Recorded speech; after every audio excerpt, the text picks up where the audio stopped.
자, 우리 하나님 말씀 같이 보시겠습니다. 하나님 말씀 시편 83편인데요. 1절에서 4절까지만 우리 교독하시도록 하겠습니다. 제가 먼저 읽겠습니다. 하나님이여 침묵하지 마소서. 하나님이여 잠잠하지 마시고 조용하지 마소서. 무릇 주의 원수들이 떠들며 주를 미워하는 자들이 머리를 들었나이다. 그들이 주의 백성을 치려하여 간계를 꾀하며 주께서 숨기신 자를 치려고 서로 의논하여 말하기를 가서 그들을 멸하여 다시 나라가 되지 못하게 하여 이스라엘의 이름으로 다시는 기억되지 못하게 하자 하나이다. 아멘. 하나님이여 침묵하지 마소서 하는 제목입니다. 오늘 시편 83편의 말씀을 가지고 함께 말씀을 나누려고 하는데요. 이 시편 83편의 말씀이 이 전쟁을 앞둔, 외부의 침략을 앞둔 여호사밧 왕이 하나님께 탄원의 기도를 하는 것입니다.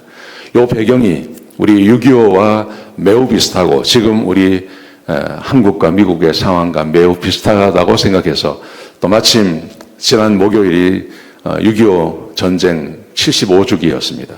그래서 이 말씀을 함께 좀 나누려고 생각합니다. 여러분, 이 사진 좀 보세요. 이 피난 가는 피난민의 사진을 미국의 기자가 찍은 거라 그래요. 근데 저 여인의 얼굴을 보십시오. 매우 중한 병이 걸렸다 그래요. 매우 중한 병이 걸렸는데 전쟁이 났고 피난 가지 않을 수가 없어서 저렇게 남편이 지게에 지고 저렇게 가는 것입니다. 75년 전에 저런 일이 벌어졌습니다. 100년도 아니고 200년도 아니고 75년 전에 우리와 너무나 다른 모습 아닙니까? 저런 일이 벌어졌었죠. 저게 6.25 전쟁입니다.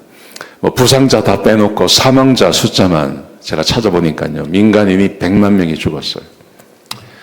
사륙입니다. 사륙. 민간인 100만 명이 죽었고요. 한국 군인 13만 7천 명이 전사했습니다. 부상당한 사람들 다 빼고 또 행방불명자 다 빼고 그냥 사망한 사람만 13만 7천 명입니다. 유엔군이 더 많이 죽었습니다. 참 놀랍죠, 그죠? 우리나라 전쟁에 유엔군이 와서 더 많이 죽었습니다. 거기다가 미군이 36,940명이 전사했습니다. 다친 사람 다 빼고요. 저분들이 17살, 18살 그 나이에 온 거예요. 제가 미시시피 있을 때 저희 교회에 권사님이 한 분 계셨는데 꼼보예요, 꼼보. 약간 꼼보예요. 근데 이분이 경상도 어디 저 시골에 어촌에 살았어요. 근데 6.25가 나고 미군 해병대가 들어온 거예요. 그 마을에. 그런데 그 해병 미군 그 젊은 청년이 미국 해병대가 그 꼼보 아가씨한테 반한 거예요. 그래서요, 전쟁터에서 결혼식을 한 거예요. 나하고 결혼하자. 나하고 결혼해서 미국 가자. 너 여기 있으면 죽을 수도 있다. 그래가지고요, 결혼을 한 거예요, 거기서. 결혼을 하니까 미군 부인이 됐잖아요. 그러니까 그 즉시 그 경상도 그 시골 그 어촌에서요, 그 오키나와로요, 비행기 타고 데려다 준 거예요. 그래서 오키나와에 계시다가 이분이 전쟁에 나가서 1년 동안 안 죽고 살아남았어요. 그래서 이분이 다시 오키나와로 돌아오신 거예요. 그래서 두 분이 같이 저 미시시피 빌락시라고 하는 깡시골, 거기도 깡시골이거든요. 거기서 두 분이 오래 같이 사셨어요. 그 남편이 연세가 조금 많았는데 돌아가실 때 갑자기 돌아가시게 된 거예요. 그 병원에 입원하셨다고 해서 제가 찾아갔어요. 돌아가실 거라고 생각도 안 했는데 이 폐에 문제가 생긴 거예요. 숨을 막 헐떡헐떡 하는데 저보고 뭐라 그러냐면 목사님, 미스터 초이, 패스터 초이, 자기 아내 부탁한다고 돌아가시면서 자기 아내 부탁한다고 그러고 돌아가셨어요. 근데 그 권사님 뭐라 그러시냐면 자기가 아무것도 모르고 자기는 꼼보고 누구도 자기를 돌아보지 않는데 웬 잘생긴 미군이 오더니 자기하고 결혼하, 자기 영어도 모르는데 그래서 자기가 지금까지 공주처럼 살았다. 야, 평생을요, 갑자기 남편이 돌아가셨는데 차에 기름을 넣을 줄 모르는 거예요. 권사님이. 왜 기름을 못 넣어요? 그러니까 평생 남편이 넣어줬대. 그래서 자기가 기름 넣을 줄도 모르고. 미군들이 얼마나 착한지 몰라요. 16살, 17살. 이런 사람들이 저 시골에 있는 사람들이 와가지고 한국에 와가지고 36,000명이 죽은 거예요. 기가 막힌 전쟁이죠. 거기다 북한군은 80만 명이 죽었다 그래요. 중공군이 123만 명이 죽었다 그래요. 굉장히 큰 전쟁입니다. 우리는 작은 전쟁이라고 생각하는데 그렇지 않습니다. 2차 대전이 끝나자마자 5년 만에 또 전쟁이 벌어진 거죠. 미국이 저기에 참전하고 싶겠습니까? 수십만 명이 죽었는데요. 또 전쟁에 나가자고 하니까 얼마나 반대가 많았겠습니까? 그런데 이 반대를 이겨낸 이유가 있어요. 그게 바로 교회가 기도한 거예요. 6.25 전쟁의 주역들이 있습니다. 북한의 김일성입니다. 북한의 김일성은 한반도 전체를 무력으로 공산화하려고 하는 계획을 세웠습니다. 여러분, 지금까지 이게 변하지 않고 있습니다. 김일성이 죽었고 김정일이 들어오고 김정은이 죽고 김정은이 들어왔잖아요. 그래서 북한이 변한 것 같죠? 아닙니다. 남한을 무력 공산화한다는 것은 지금도 변하지 않습니다. 우리가 이걸 잊고 사는 거예요. 소련이 이것을 도와주지 않았습니까? 소련 스탈린이라는 자죠. 아주 독재자 아닙니까? 이 사람이 탱크와 항공기, 군사 고문단, 조종사들까지 보내줬습니다. 근데 지독한 게요. 저 돈을 다 받아낸 겁니다. 무상으로 준 거 아닙니다. 미군은 우리한테 무기를 무상으로 줬어요. 근데 소련은요, 다 주고 돈 다 받아갔습니다. 이게 우리가 잘 몰라요. 그 다음에 중공이죠. 모택동이가 100만 명을 파병했습니다. 100만 명. 저거만 안 들어왔어도 우리가 통일될 수 있었습니다. 다 이긴 전쟁, 저 중공이 들어오는 바람에 또 전쟁에 졌잖아요. 항미 원조, 조선을 도와줘서 미국을 이기자 이 말입니다. 보가보 위국, 그래야 가정과 국가를 보호할 수 있다. 이런 캐치프레이를 가지고 사람들을 모아다가 123만 명을 죽인 겁니다. 모택동이요. 지독한 거죠. 근데 그 전쟁이 벌어졌을 때 전쟁에 나가서 전쟁하는 사람도 있었지만 전쟁에 나가지 못하는 사람들이 있었습니다. 여자도 못 나가고 나이 드신 분들이 못 나갔습니다. 근데 못 나가신 분들이 그냥 가만히 있은 게 아니라 교회가 기도를 했습니다. 우리가 잘 아는 대로 부산 철양에 가면 이제 부산만 남았잖아요. 낙동강 그 근처 부산만 남았는데 그때 철양에 가면 철양교회라고 있는 교회가 있습니다. 그 교회에서 연합으로 금식 기도를 했습니다.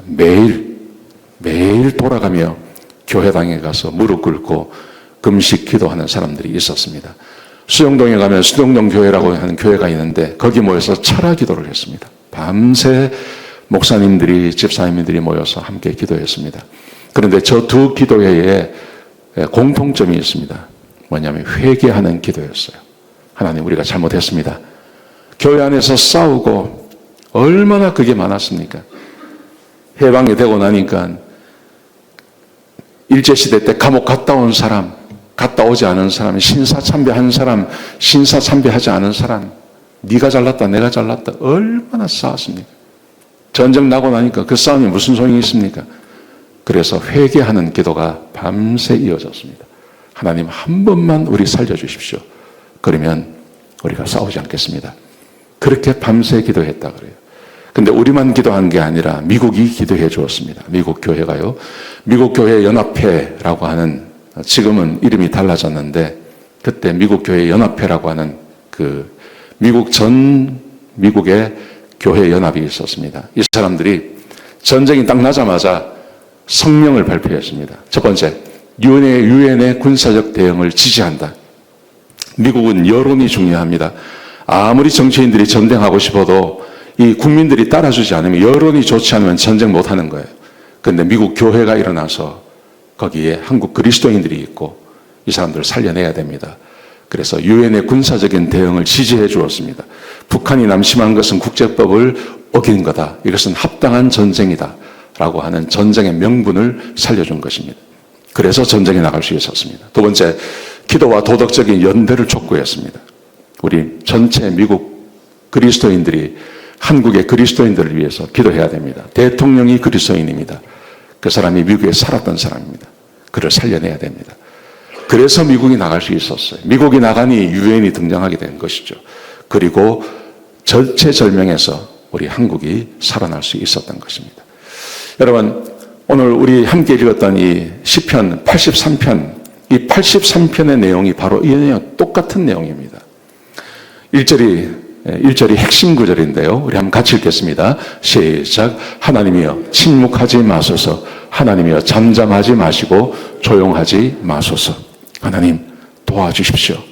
우리 수정동에서 초량교회에서 미국에서 많은 그리스도인들이 하나님 우리 한 번만 살려주십시오 하고 기도하던 그 기도를 이 여호사밧이라고 하는 왕이 남유다가 망하게 생겼을 때 똑같은 기도했던 것입니다. 하나님 침묵하시면 안 됩니다. 하나님 가만히 계시면 안 됩니다. 하나님 우리 한 번만 살려주십시오 하고 기도했던 내용이 바로 이 시편 83편입니다. 배경이 되는 것이 역대하 20장입니다. 역대하 20장을 보시면 이스라엘 남유다의 주변국들이 쳐들어왔어요. 그리고 멸망의 위기가 있었습니다. 그때 탄원의 시를 쓴 것, 탄원의 기도를 한 것이 바로 시편 83편이라는 것입니다. 역대하 20장의 내용을 보시면 아주 간단한 내용입니다. 모압, 암몬, 마온 이런 연합군이 쳐들어왔습니다. 그때 여호사밧이 모든 국민들에게 금식하며 기도할 것을 명령했습니다. 그래서 국민들이 나가서 기도했습니다. 왜냐하면 할 것이 없었어요.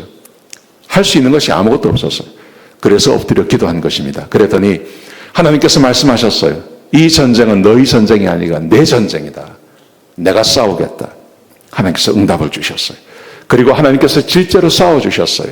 어떻게 싸웠냐 하면 이 연합군들이 자기들끼리 싸우게 만든 거예요. 자기들끼리 싸우게 만들고 도망가게 만들어버린 것입니다. 그러자 도망이 간 다음에 백성들이 전리품을 회수하는데 3일이 걸렸습니다. 얼마나 많은 금은 보화를 놓고 갔는지 3일 동안 저 전리품을 회수하고 하나님께 찬양을 하고 여호사밧 시대에 평화가 왔다는 이야기입니다.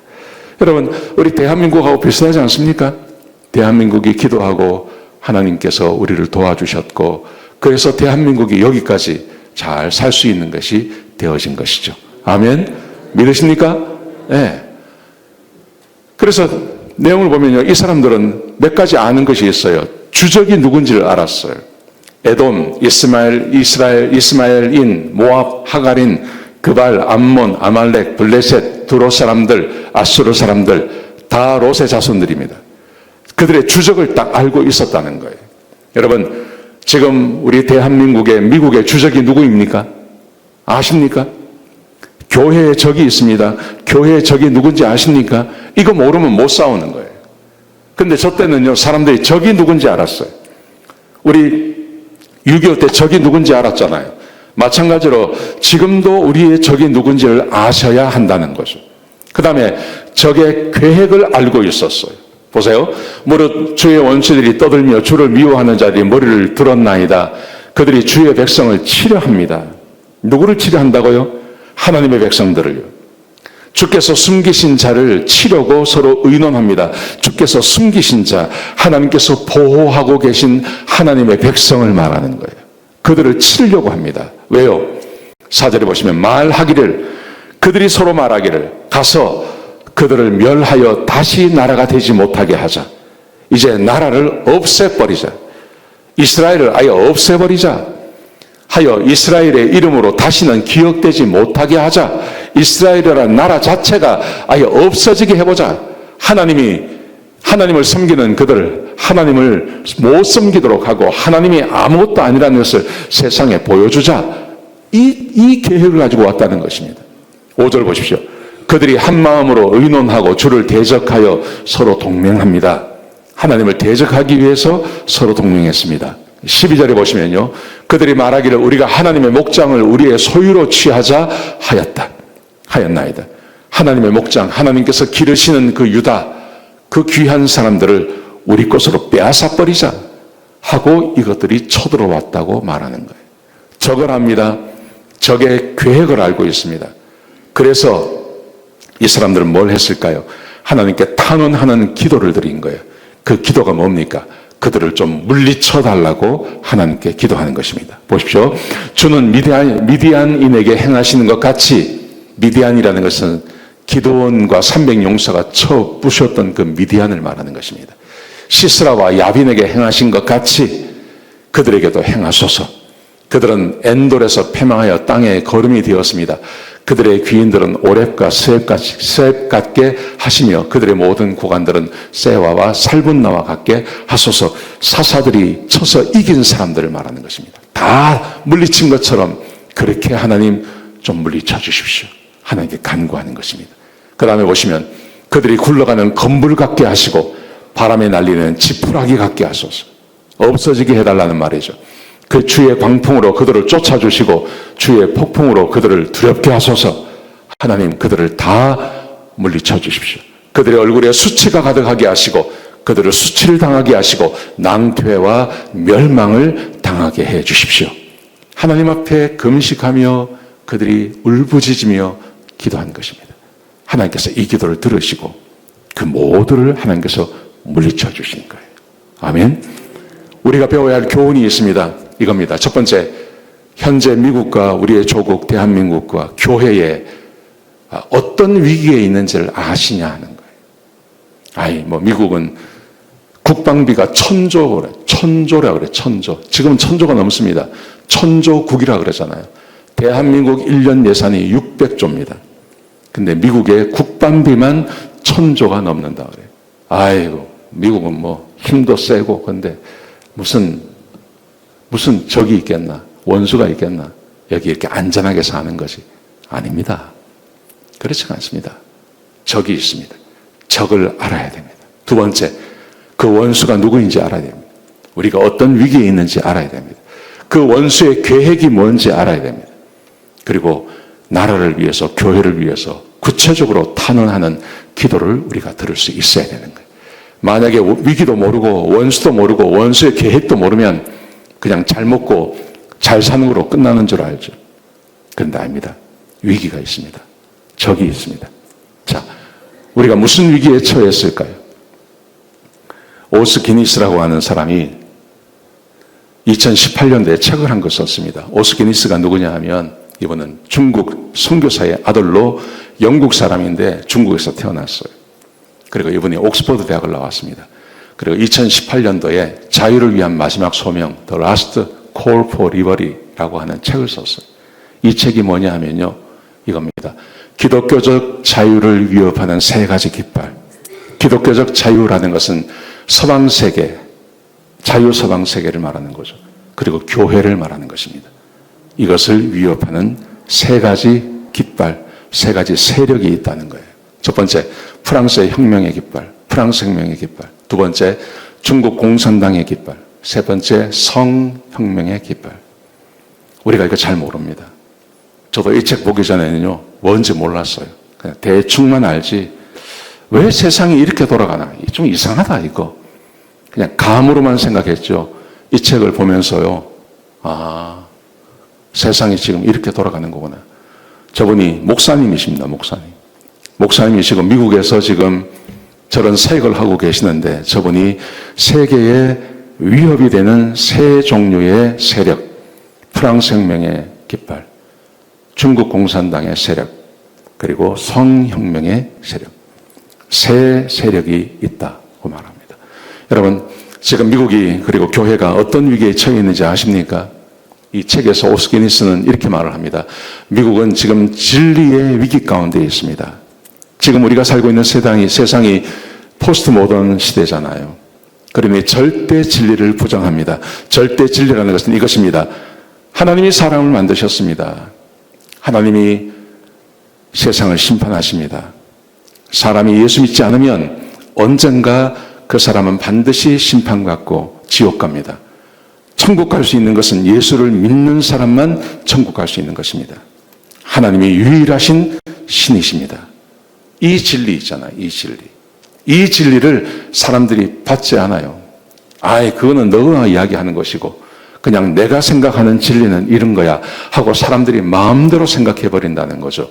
진리의 위기 가운데 지금 한국도 미국도 그렇게 세월이 가고 있는 것입니다. 두 번째, 자유의 위기입니다.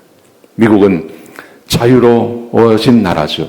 근데 미국의 자유는 항상 법의 테두리 안에 있는 것입니다. 그런데 무제한의 자유를 이야기합니다.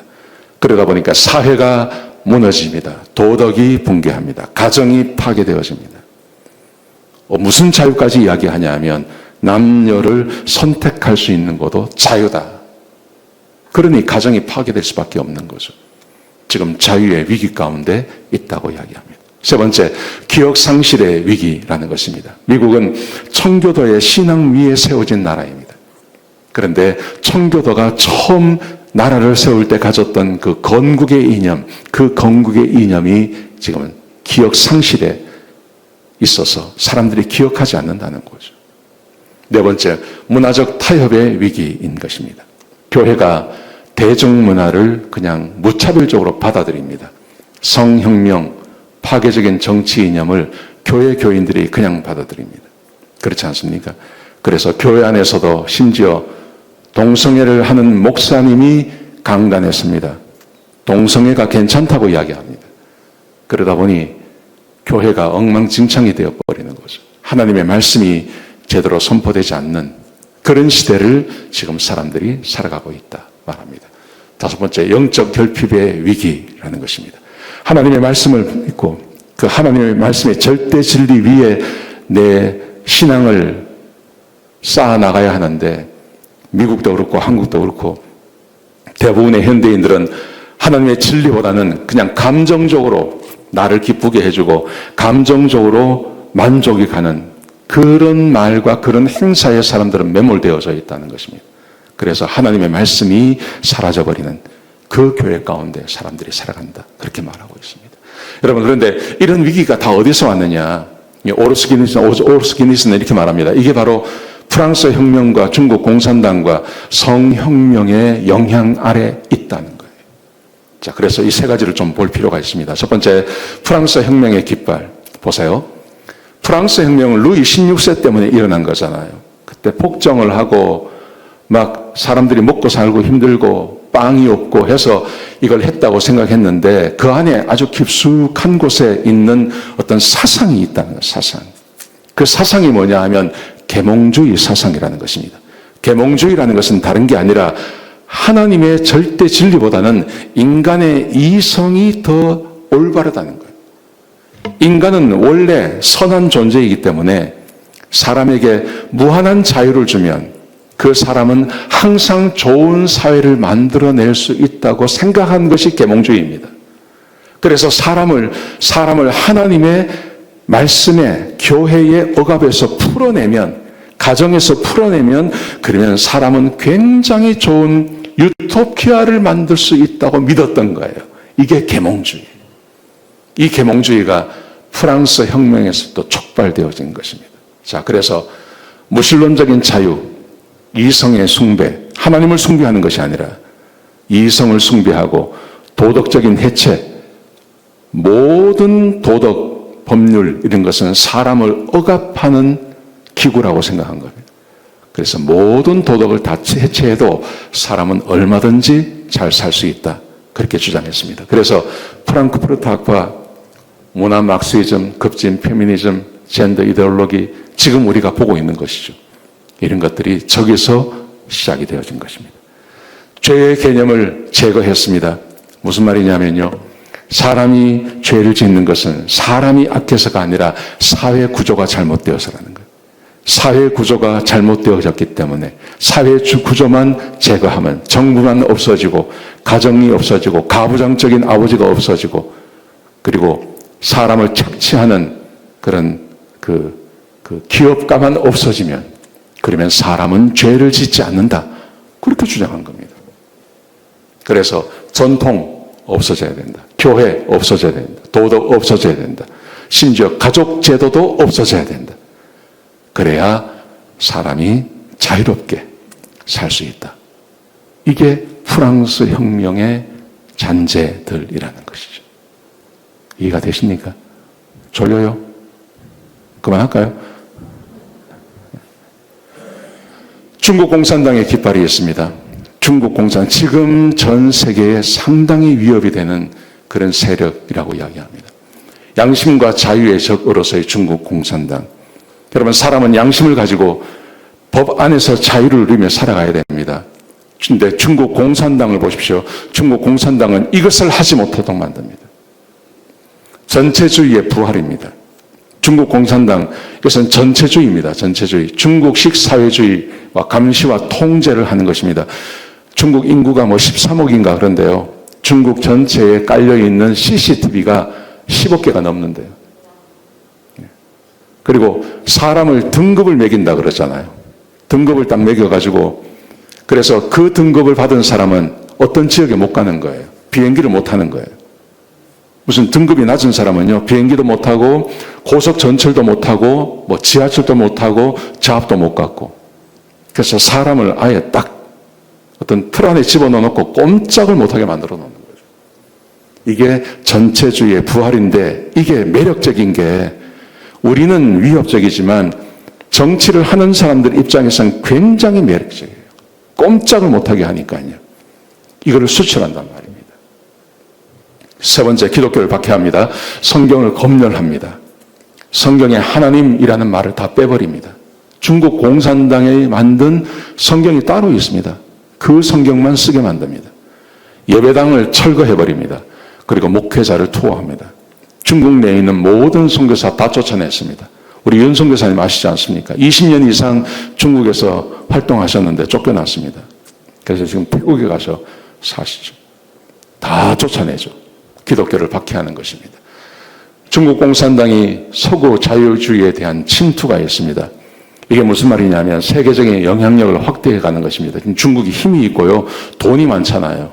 돈이 많으니까 그 돈을 가지고 세상을 지배하려고 하는데, 이게 우리 입장에서는 이해가 되지 않지만, 여러분, 정치인의 입장으로 생각해 보십시오. 서구 민주주의는요, 내가 정치인이 되려면 상당히 힘들어요. 왜냐하면 선거를 거쳐서 가야 되니까.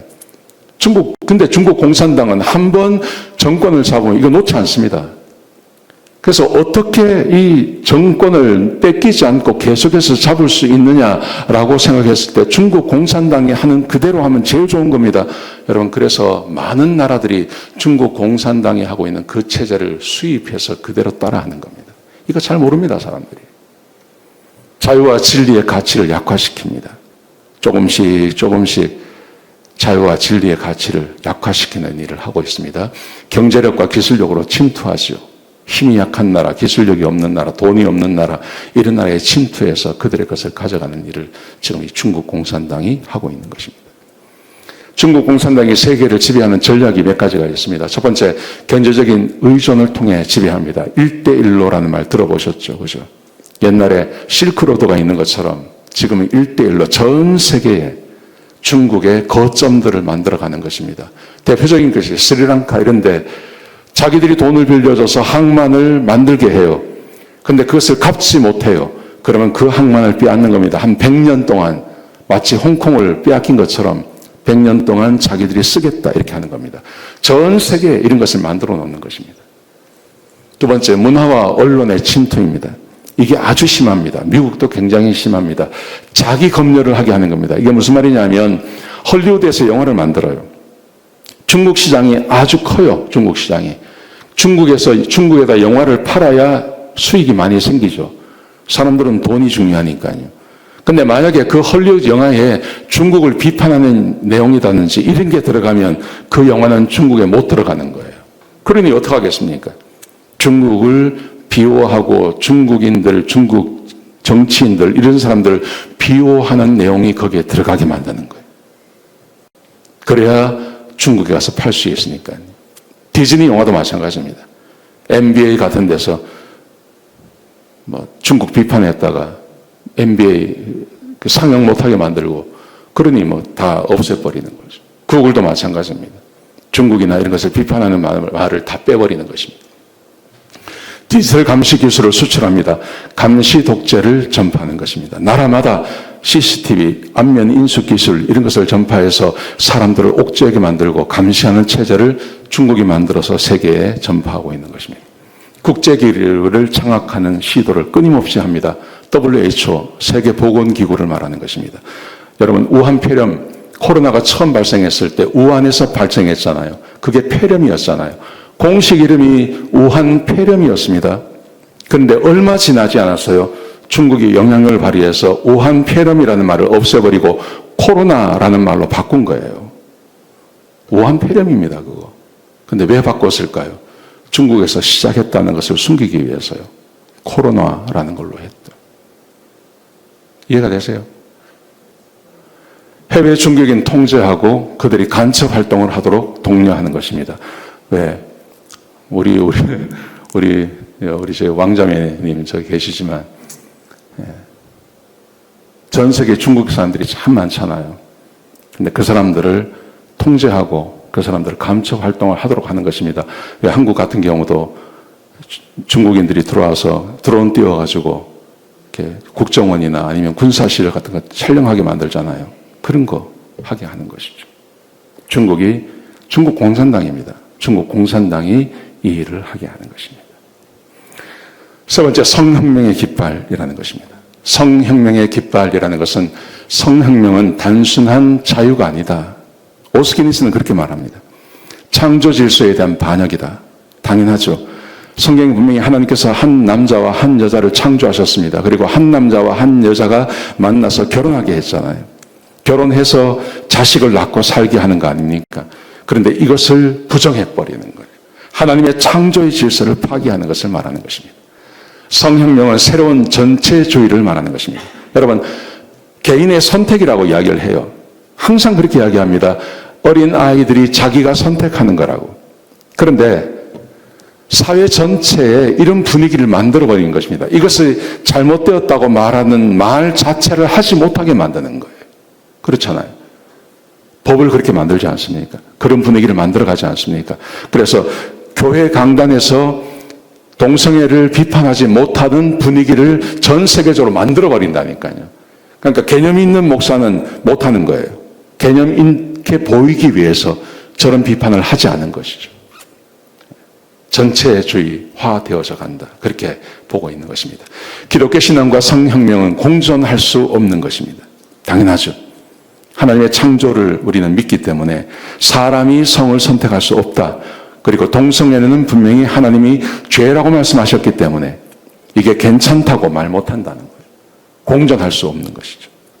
네 번째, 사상적인 뿌리가 있습니다. 마르크스주의와 프로이드입니다. 마르크스주의라는 것은요, 다른 게 아니라 억압과 피억압의 구조를 이야기하는 거예요. 프로이드는 모든 사람의 문제는 성에 있다고 생각하는 것입니다. 그래서 성해방해줘야 그래야 진짜 사람이 행복하게 살 수 있다. 자기의 성까지 바꿔버리면 그러면 진짜 사람은 행복하게 살 수 있다고 말합니다. 저 전부 거짓말입니다. 그런 사람이 어디 있습니까, 세상에. 프랑크푸르트 학파라는 것이 있습니다. 이게 굉장히 심각한 문제입니다. 1923년도 독일의 프랑크푸르트 대학에서 설립이 되어진 것입니다. 처음 이름이 뭐냐 하면 사회주의 연구소였어요. 사회주의 연구소. 이름이 별로 안 좋잖아요. 그러니 그 이름을 딱 바꾼 거예요. 프랑크푸르트 학파라고 이름만 딱 바꾼 거예요. 그런데 이 사람들의 핵심 사상이 뭐냐 하면 모든 전통과 권위는 억압의 구조이므로 해체해야 된다. 저게 국가도 사회도 가정도 다 들어가는 교회까지 다 해체시켜야 된다 하는 것입니다. 목적이 뭐냐 하면 새로운 자유로운 인간을 만들어내는 거예요. 새로운 자유로운 인간이라는 것은 다른 게 아니라 가정으로부터 또 사회로부터 교회로부터 하나님의 말씀으로부터 해방되어진 그런 사람을 만들어내는 것이 이게 목적이다. 다 해체하자는 거죠. 해체. 평가는 그렇습니다. 단순한 철학이나 사회학 학파가 아닌 서구 사회의 기독교적 가치와 전통 질서를 해체하려는 혁명이다. 이거는 절대 따라가서는 안 된다는 거죠. 그런데 우리 사회가 이 프랑크푸르트 학파에 얼마나 많이 오염되어 있는지 모릅니다. 왜냐하면 1923년대에 되어져서 몇 년 지나지 않아서 나치가 등장했잖아요. 독일에. 나치가 이 사람들을 핍박했어요. 하는 짓을 보니까 자기 나라에 있어서는 안 될 것 같거든요. 엄청나게 핍박을 했습니다. 그러자 이 사람들이, 이 독일 사람들이 전부 미국으로 왔어요. 시카고 대학, 예일 대학, 하버드 대학, 이런 대학에 다 들어간 겁니다. 그래서 거기서 또아리를 털고 사람들을 가르친 거예요. 그리고 그것이 지금 미국 사회에 그대로 영향을 미치는 것입니다. 보십시오. 오늘날 프랑크푸르트 학파의 영향을 보시면 교육, 비판적 사고라는 말 들어보셨죠? 비판적 사고라는 이름으로 성경적 윤리를 해체하는 것입니다. 무슨 말이냐면 성경의 진리, 성경이 말하는 진리, 이 진리를 비판해 봐야 된다는 거예요. 하나님께서 사람을 창조하셨습니다. 증거가 있냐? 없다. 하나님이 6일 만에 온 세상을 창조하셨습니다. 네가 봤냐? 못 봤다. 그건 진리 아니다. 하나님이 물리를 걸으셨다. 그걸 과학적으로 증명할 수 있느냐? 할 수 없다. 그건 거짓말이다. 신화다, 그거는. 하나님이 오병이어의 기적을 행하셨다. 그게 가능하냐? 불가능하다. 그것은 신화다. 그래서 독일에서 이 영향으로 자유주의 신학이 나온 거예요. 독일 교회가 엉망진창이 된 것입니다. 유럽 교회가 초토화가 된 것입니다. 교육이 그렇죠. 미디어도 마찬가지입니다. 미디어에서 전통적인 가정과 교회는 억압 세력으로 모사합니다. 여러분, 아버지가 식탁에 앉아가지고 우리 같이 기도하자 하면요. 그 장면이 영화에서는 어떻게 찍혀 나옵니까? 굉장히 어둡게 나옵니다. 어둡게. 근데 아버지가 같이 술 먹고 놀고 이렇게 하는 것은 밝게 나와요. 우리 한국 드라마나 영화를 보십시오. 거기에 하나님을 잘 섬기는 집사님들, 진짜 하나님 잘 섬기는 집사님들이 그 사회에 무리를 일으키는 것처럼 전혀 개념이 없는 아줌마처럼 딱 그렇게 드라마에서 만들지 않습니까? 여러분 진짜 그렇게 삽니까? 아니잖아요. 그런데 그런 코드를 거기다 다 집어넣는 거예요. 왜 이런 일이 벌어지냐는 거예요. 그냥 생겨난 게 아니라는 겁니다. 그 안에 뿌리가 다 있는데 그 근본적인 뿌리가 프랑크푸르트 학파에서 시작되어진 거라는 거예요. 사람들이 이걸 몰라요. 오스게네스가 그의 책에 이걸 다 기록해 놓고 있는 거예요. 법률도 마찬가지입니다. 법을 만들어내는데 법관들이 이상하잖아요. 왜 저런 법을 만들까? 근데 저런 법만 계속 만듭니다. 한국도 마찬가지입니다. 지금 차별금지법 아마 이번 정권에서 아마 통과될 것입니다. 그러면요, 교회는 초토화되는 겁니다. 가정도 마찬가지입니다. 근데 왜 이런 짓을 할까요? 그 근본 세력이 있는 거예요. 문화도 마찬가지입니다. 미국도 그렇고 한국도 그렇고 그 문화 내 젠더 이데올로기, 성적 자기 결정권, 탈종교적 개인주의 확산. 여러분 그런데 한 가지 이상한 일이 있습니다. 무슨 일이냐면 공산주의 국가에서 중국, 소련에서는 저런 게 하나도 없어요. 반드시 자유세계에서만 저게 있어요. 참 이상해요. 그 목적이 뭘까 하는 거죠. 우리의 가정, 우리의 사회. 이게 맞지 않습니까? 이렇게 사람이 이렇게 사는 게 맞잖아요. 자유롭게 사는 게 맞잖아요. 근데 이 사회를 무너뜨리려고 하는 어떤 세력들이 있었다는 거예요. 부정하지 못합니다. 그리스도인들이 무슨 일을 해야 되냐 하는 거죠. 프랑스 혁명에 대해서 좀 알아야 되거든요, 이거. 이 사람들이 지금 이 영향이 어떻게 왔다는 걸 알아야 되거든요.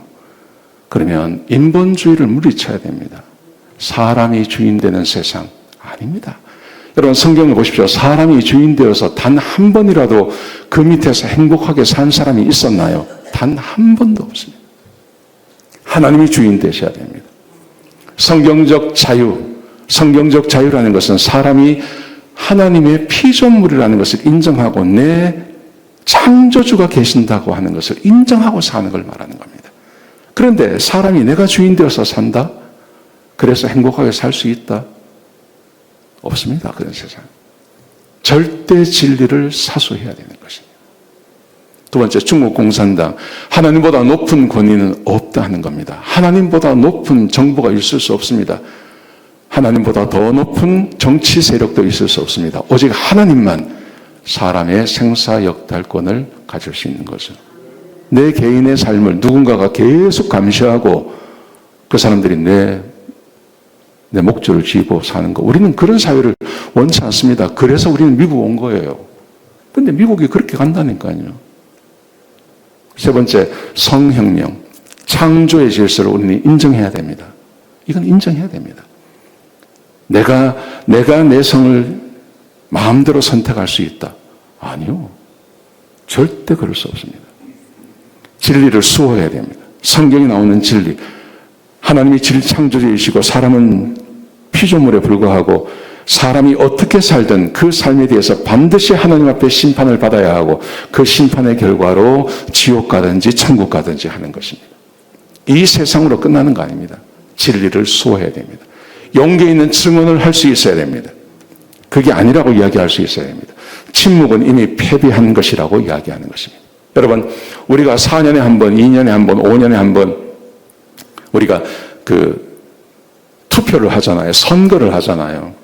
여러분이 지지하는 정당이 있을 것입니다. 근데 그 정당이 어떤 정당이든지 프랑스 혁명이라든지 중국 공산당이라든지 상업혁명이라든지 저거를 지지하는 정당이 있어요. 저것을 지지하지 않는 정당이 있습니다. 그러면 내가 지지하는 정당이 만약 저것을 지지하고 있다면 그거 바꿔야 됩니다. 그거 못하게 해야 됩니다. 근데 내가 이민자니까 나에게 유익이 오니까 좀 이런 유익이 있으니까 그와 상관없이 내가 투표한다? 생각해 보셔야 된다는 거죠. 뭔 말인지 아시겠죠? 자, 우리 같이 읽겠습니다. 시작. 근신하라 깨어라 너희 대적 마귀가 우는 사자같이 두루다니며 삼킬 자를 찾나니 너희 대적 마귀, 이 마귀는 에덴 동산에서부터 시작이 된 것입니다.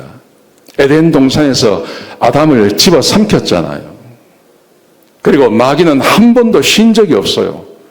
예수님도 공격하지 않았습니까? 베드로에게도 가보고 가룟 유다에도 가보고 마귀는 한 번도 쉰 적이 없어요. 하나님도 쉬지 않지만 마귀도 쉬지 않아요. 다양한 모습으로 다양한 사회에서 다양한 것으로 끊임없이 일을 합니다. 일하는 목적이 뭐냐 하면 우리를 삼키려고요. 우리를 삼킨다는 말이 무슨 말일까요? 우리를 삼킨다는 말은 다름이 아니라 이것입니다. 같이 한번 읽겠습니다. 시작. 그중에 이 세상의 신이 믿지 아니하는 자들의 마음을 혼미하게 하여 그리스도의 영광의 복음의 광채가 비치지 못하게 함이니, 삼킨다는 말은 다른 말이 아니라 한 영혼 한 영혼에게 하나님의 복음의 광채가 비치지 못하도록 딱 막아버리는 것입니다. 그래서 동성애하는 사람들이 복음을 받아들일 수 있겠습니까? 중국 공산당에 빠진 사람들이 하나님의 복음 말씀 받아들일 수 있겠습니까? 프랑스 혁명에 인본주의가 꽉 들어와 있는 사람에게 하나님이 네 신이다라는 말이 들어갈 수 있겠습니까? 못 들어갑니다. 사람들의 마음을 혼미하게 해서요, 영광의 복음의 광채, 복음이 들어가지 못하도록 막아버리는 것, 그 일을 마귀가 끊임없이 하고 있다는 거예요. 우리의 적이 적이라는 것입니다. 이 적을 볼 수 있어야 됩니다. 이 적을 이해할 수 있어야 됩니다. 심각합니다, 이게. 자, 또 내가 내게 이르노니 너는 베드로라. 내가 이 반석 위에 내 교회를 세우리니 음부의 권세가 이기지 못한다. 여러분, 그런데 한 가지 우리에게 희망이 있는 것은 이 싸우면 이긴다는 거예요. 싸우면. 왜냐하면 하나님께서 교회를 세우셨고 이 교회의 진리, 그 교회의 복음의 진리를 붙잡고 있으면 절대 악한 원수마귀가 이기지 못한다고 말씀하시는 거예요. 믿으십니까? 예, 그래서 교회가 살아있어야 되는 거예요. 교회 안에 복음이 딱 살아있어야 되는 거예요. 여러분, 그래서 교회를 공격하는 겁니다. 끊임없이 교회를 공격합니다. 중국이 교회를 공격하지 않습니까? 프랑스에서 프랑스 혁명이 일어났을 때 제일 많이 한 것이요, 노틀담 대성당을 사람의 신전으로 바꿔놓은 겁니다. 그리고 수많은 교회를 파괴시킨 겁니다. 중국 공산당이 하고 있지 않습니까? 지금 성혁명도 마찬가지입니다. 교회 안에 있는 얼마나 많은 사람들이 복음 앞에서 제대로 활동하지 못하도록 교회를 입을 딱 닫고 있지 않습니까? 여러분, 그러므로 교회가 하나님의 반석 위에서 복음을 붙잡고 여기서 한치도 불러서면 안 되는 겁니다. 하나님의 말씀을 붙잡고 사셔야 됩니다. 아멘. 예. 같이 읽겠습니다. 시작. 이것을 너희가 이루는 것은 너희로 내 안에서 평안을 누리게 하려 함이라. 세상에서는 너희가 환난을 당하나 담대하라. 내가 세상을 이기었노라. 여러분, 우리가 세상에서 왜 환난을 당하나요? 지금 환난 당하는 게 뭡니까? 내가 친구들을 만나고 내가 자식을 만나고 내가 형제들을 만나는데 이 사람들이 예수 믿는 사람들이 아닙니다. 다 세상의 영향을 받은 사람들입니다.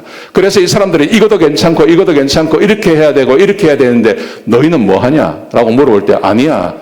사람은 그렇게 사는 게 아니야. 하나님께서 사람을 창조하셨어. 남자와 여자로 창조하셨어. 자기의 성을 자기가 바꾸면 안 돼. 나를 만드신 분은 하나님이셔. 내가 그 하나님 안에서 나는 그렇게 살아야 돼. 라고 이야기해 보십시오. 무슨 일이 벌어지나요? 아이고, 참. 너도 참 불쌍하다. 너가 그러고도 네가 현대인이냐? 네가 그러고도 배운 사람이냐? 별 소리 다 듣습니다. 환난 받는다는 말이 그 말입니다.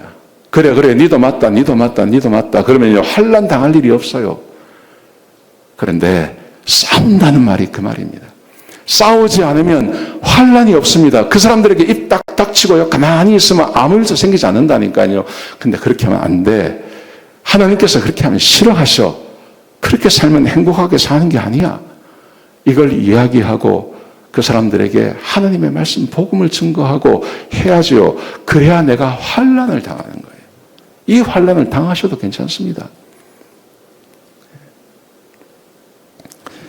마지막으로 오늘 함께 부를 찬송이 있습니다. 찬송이 때 저물어서 날이 오더니 라는 찬송인데요. 이 찬송이 2차 대전이 벌어졌을 때 영국 사람들이 늘 불렀던 찬송이에요. 여러분 영국을 아시겠지만 독일에서 B2 그 폭격을 했잖아요. 미사일을 쏘았잖아요. 그래서 폭격이 계속 일어났잖아요. 폭격이 일어나면 사람들이 집에서 나와가지고 방공으로 들어가야 되는데 그 방공에서도 무너지기도 하고 전쟁에 나갔던 자식이 죽었다는 소식을 들리기도 하고 얼마나 암울했습니까? 근데 그 암울한 그 2차 대전 당시에 영국 교회가 사람들이 모이면 늘 이 찬송을 부르는 거예요. 이 찬송에 보시면 1절에 보시면 이런 말씀이 있습니다. 구주여 나와 함께 하소서 내 친구가 나를 위로 못할 때 내 친구가 나를 위로 못할 때 누가 위로를 합니까? 다 죽게 생겼는데요. 누구도 위로를 못합니다. 정치인도 위로 못하고 군인도 위로 못하고 장군도 위로 못하고 다 죽어나가는데 그런데 위로할 수 있는 것은 오직 하나님 한 분밖에 없는 거죠. 그래서 방공에 들어가가지고 사람들이 335 모여가지고 작은 목소리로 때저물어 날이 오더니 구주여 나와 함께 하소서. 처칠이 이 찬송을 참 좋아했다 그래요. 그래서 처칠이 나가서 국민들과 함께 예배 드릴 때 이 찬송을 늘 불렀다 그래요. 그리고 처칠이 죽었을 때 처칠의 장례식장에서 이 찬송을 불렀다 그래요. 처칠을 기억하면서요. 여러분 세상이 그렇게 만만하지가 않습니다. 우리가 넉넉고 있을 때 세상은 지금요 계속 빼앗기는 겁니다. 우리의 영역을 빼앗기는 겁니다. 이때 우리가 하나님의 도움을 구하면서 우리가 이 찬송 같이 한번 했으면 좋겠습니다. 때저물어 날이 오더니 찬양합시다.